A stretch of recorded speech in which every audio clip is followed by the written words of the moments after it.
Good morning बच्चों हम जो है पाठ 11 पढ़ रहे थे शहीद की माँ, है ना। राम प्रसाद बिस्मिल और उनकी माँ के बीच में क्या बातें हो रही थी, हम उसी को पढ़ रहे थे, जिसमें हमने ये देखा कि राम प्रसाद बिस्मिल की माँ जो है वो बहुत ही अच्छे विचारों की थी और उनके बातों को हमको सुन करके प्रेरणा मिलती है। तो आज हम उसी में आगे उनकी बातों को पढ़ेंगे। हमने पिछले वीडियो में जो है पढ़ा था, जिसमें हमने लास्ट पैराग्राफ ये पढ़ा था कि बिस्मिल जो है अपनी माँ को बोलते हैं कि माँ, विश्वास रखो कि तुम्हारे इस बेटे के बलिदान से अनेक राम प्रसाद जैसे बच्चे पैदा होंगे और इसके बाद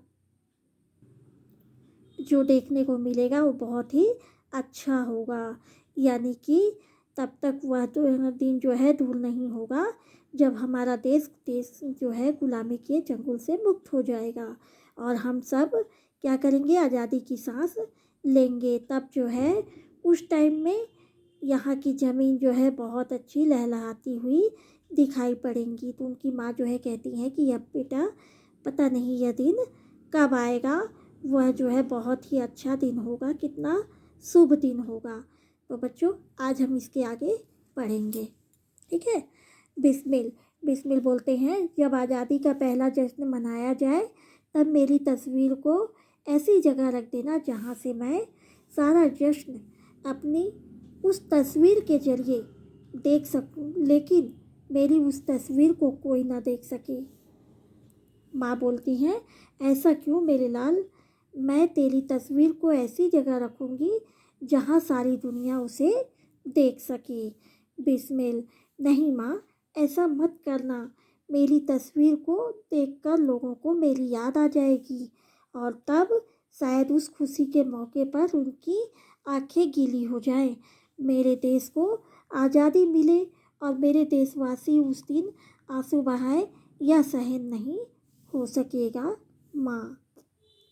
माँ बोलती हैं, मेरे बेटे ऐसा ही होगा मेरे लाल। जेलर घड़ी देखते हुए कहते हैं माँ से, क्षमा कीजिए, समय काफ़ी हो गया है। तो बच्चों बिस्मिल जी जो हैं और उनकी माँ के बीच में बातें होती हैं, वो जो है अपनी माँ से इच्छा जाहिर करते हैं कि माँ मेरी बस एक ही इच्छा है। तो माँ जो है बोलती है, हाँ बेटा बोलो, तुम्हारी क्या इच्छा है, मैं तेरी हर इच्छा पूरी करूँगी। तब बिस्मिल जी बोलते हैं कि जब आज़ादी का पहला जश्न मनाया जाएगा तो मेरी तस्वीर को ऐसी जगह पर रखना जहाँ मैं तो सारा जश्न देख सकूँ, लेकिन मेरी तस्वीर को कोई भी ना देख सके। तब माँ को बहुत कष्ट होता है। तो माँ बोलती है कि क्यों बेटा, ऐसे क्यों बोल रहे हो? मैं तो तुम्हारी तस्वीर ऐसी जगह पे रखूँगी जहाँ से आज़ादी का जश्न मनाने वाले सभी लोग क्या करें, उस तस्वीर को देख सकें। तब बिस्मिल बोलते हैं, नहीं माँ, ऐसा मत करना, क्योंकि जब ऐसा होगा तो लोगों की आंखों में क्या होगा, आंसू आ जाएंगे, लोगों को मेरी याद आएगी, लोगों को शहीद हुए लोगों की याद आएगी। तो जिस दिन आज़ादी मिलेगी लोग जश्न मनाएंगे और उस दिन मुझे देख कर के अगर उनकी आंखों में आंसू आ जाएगा तो फिर वो जश्न फीका पड़ जाएगा, जो मैं नहीं देख सकता। तब माँ बोलती है कि ठीक है मेरे बेटे, जैसा तुम कह रहे हो वैसा ही होगा। फिर इतने में जेलर साहब आ जाते हैं और माता से क्षमा मांगते हुए कहते हैं कि समय काफ़ी हो चुका है। माँ, चलती हूँ जेलर साहब। अपनी साड़ी के पल्लू में बंधे हुए कुछ बेसन के लड्डू निकालती हैं और ले बेटा, ये बेसन के लड्डू तेरे लिए बनाकर लाई हूँ। माँ के हाथ का यही तुझे जो है अंतिम भोग है। बिस्मिल, बेसन के लड्डू? माँ, हाँ, तुझे बेसन के लड्डू बहुत अच्छे लगते हैं ना? बिस्मिल, लेकिन माँ, जेलर साहब जो है बिस्मिल जेलर की तरफ देखते हुए कहते हैं। जेलर मुस्कुराकर स्वीकृति दे देते हैं। माँ बोलती हैं, चिंता न कर, जेलर साहब से मैंने पहले ही पूछ लिया है, बहुत अच्छे आदमी हैं। बिस्मिल, लाओ माँ, अपने हाथ से खिला दो। बिस्मिल, बस माँ, ये बचे हुए लड्डू मैं बाद में खा लूँगा। फिर लड्डू अपने पास जो है वो रख लेते हैं। तब जब जेलर आकर के बोलते हैं कि क्षमा कीजिए, बहुत समय हो गया है, अब आपको जाना होगा। तब माँ जो है चलने लगती हैं और जेलर साहब से कहती हैं कि हाँ जेलर साहब, अब मैं जाती हूँ। फिर क्या करती हैं वो कि अपनी साड़ी के पल्लू में जो है लड्डू बांध के रखे रहती हैं बेसन का, तो उसको निकाल करके बिस्मिल जी को देती हैं और कहती हैं कि ले बेटा, ये तेरे लिए बना कर लाई हूँ। तब बिस्मिल बोलते हैं कि बेसन के लड्डू लाई हो? तब वो कहती हैं कि हाँ, तुझे बेसन के लड्डू बहुत पसंद है इसलिए मैं लाई हूँ। आज का भोग जो है तुम्हारे लिए यही रहेगा, तुम्हारा अंतिम भोग यही रहेगा। तब वो खुश होकर के क्या करते हैं कि माँ से कहते हैं कि माँ, तुम ही मुझे खिला दो। तब माँ उनको अपने हाथों से लड्डू खिलाती है और उसके बाद वो बाकी बचे हुए लड्डू को अपने पास रख लेते हैं। और उसके बाद माँ जो है बिस्मिल के सिर पे हाथ फेरते हुए कहती हैं कि अच्छा मेरे लाल, अब मैं चलती हूँ। बिस्मिल, अच्छा माँ, ईश्वर करे अगले जन्म में मैं भी तुम ही मेरी माँ बनो। क्या हो, बिस्मिल जो है अपनी माँ को कहते हैं कि अगले जन्म में भी भगवान करे कि ऐसा हो कि अगले जन्म में भी तुम मेरी माँ बनो। तब माँ जो है कहती है और मैं फिर तुझे इसी तरह कुर्बान कर दूँ, पाल पोस कर बड़ा करूँ। और फिर इसके बाद जो है माँ का गला रुंध जाता है। बिस्मिल आश्चर्य से, माँ यह क्या, यह तुमने अचानक क्या हो गया? माँ जबरदस्ती हंसती हुई बोलती है, कुछ नहीं बेटा, कुछ भी तो नहीं। बिस्मिल, तो फिर तुम्हारी आंखों में आंसू क्यों छलकने लगे? तब माँ बोलती हैं, उन्हें झलकने दे बेटा, उनकी तू क्यों चिंता करता है? बिस्मिल, नहीं माँ, विदा की बेला में तुम्हारी आंखों में चमकने वाले ये आंसू मेरे कदमों को डगमगा रहे हैं। माँ आश्चर्य और दुख से, राम प्रसाद यह क्या कहता है? जन्मभूमि पर न्यौछावर होने वाले बहादुर इस तरह की बातें नहीं किया करते। संसार की कोई भी शक्ति उनके कदमों को नहीं डगमगा सकती है। बिस्मिल, मैं भी अब तक अडिग ही हूँ माँ, लेकिन तुम्हारी आंखों से बहने वाले दर्द को मैं सहन नहीं कर सकता। तुम दुखी रहोगी माँ तो मेरी आत्मा भी दुखी रहेगी। तब माँ बोलती है, मेरा दुख, तेरी कुर्बानी पर मुझे दुख, यह तू क्या कह रहा है बेटा? बिस्मिल, मैं नहीं कह रहा माँ, तुम्हारी आंखों से बहने वाले आंसू कह रहे हैं कि तुम्हें कोई दुख है। तो क्या होता है कि माँ और बेटे के बीच में जब बात होने लगती है तो अब माँ वहाँ से निकलने लगती है, जाने लगती है। तब फिर बिस्मिल जो है बोलते हैं कि अच्छा माँ, भगवान से मैं यही प्रार्थना करूँगा, बार बार मैं इस प्रार्थना को करूँगा कि अगले जन्म में भी मैं तुम्हारा ही बेटा बनूँ। तब माँ बोलती है कि हाँ बेटा, और मैं भी यही प्रार्थना करूँगी कि तुझे हर जन्म में इसी तरह, जिस तरह मैं इस जन्म में तुझे कुर्बान कर रही हूँ, हर जन्म में पाल पोस कर बड़ा करूँ और हर जन्म में तुझे इसी तरीके से कुर्बान करूँ। इतने में जो है उनका गला रुठ जाता है, यानी कि दुखी हो जाती हैं, उनकी आँखों में जो है आंसू आ जाते हैं। तब बिस्मिल को बहुत कष्ट होता है और वो बोलते हैं कि माँ यह क्या कर रही हो, यह जो है तुम्हारे लिए अच्छा नहीं है, क्योंकि तुम एक वीर बहादुर की माँ हो और खुद वीरांगनी हो, तो इसलिए ये शोभा नहीं देता है। अगर तुम इस तरीके से रोओगी तो मेरे कदम जो है डगमगा जाएंगे और मैं खुशी खुशी जो है शहीद नहीं हो पाऊँगा। मन में मेरे एक कष्ट रहेगा, दुख रहेगा। तब माँ जो है बड़े आश्चर्य के साथ कहती है कि बेटा यह क्या कर रहा है? जन्मभूमि पर न्यौछावर होने वाले जो बहादुर वीर होते हैं वो इस तरीके की बातें नहीं करते हैं, तुम्हें किसी भी प्रकार का कोई कष्ट नहीं है।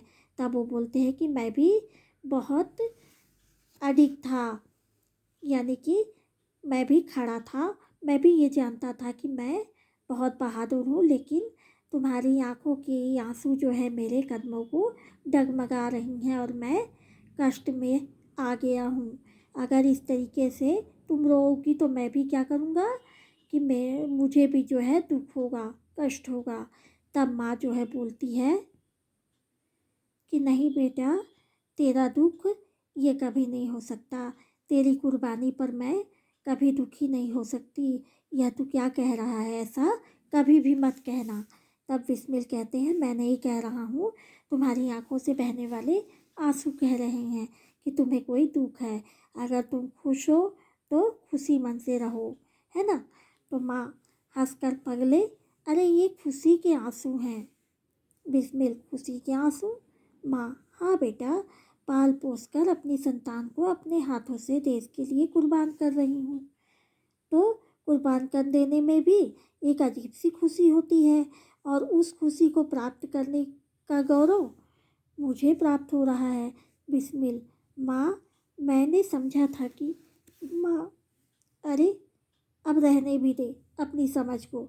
जेलर साहब, क्या कल अपने बेटे को कि फांसी के समय मैं यहाँ रह सकती हूँ? जेलर, जी नहीं, हुक्म ना होने के कारण मैं मजबूर हूँ। बिस्मिल, ज़रूरत भी क्या है माँ, तुमने अपने बेटे को भारत माँ की गोद में डाल दिया। अब उसकी सेवा के लिए यह आत्मा किसी भी रूप में रहे, क्या फ़र्क पड़ता है। तब माँ बोलती है, तू ठीक कहता है मेरे लाल। अच्छा मेरे बच्चे, अपनी भारत माँ की अच्छी तरह सेवा करना, कोई चूक ना उन्हें पाए। अब क्या होता है कि अब उनकी माँ जो है वहाँ से निकलने लगती हैं, जाने लगती हैं। तब कहती हैं कि नहीं बेटा, ये आंसू जो है तुम्हारे पैरों के यानी कि कदमों को डगमगाने के लिए नहीं है। ये तो खुशी के आंसू हैं कि मैं आज पाल पोस पोस करके एक ऐसे संतान को जन्म दी और ऐसे संतान को मैंने आगे बढ़ाया जो कि आज इस देश के लिए कुर्बान हो रहा है।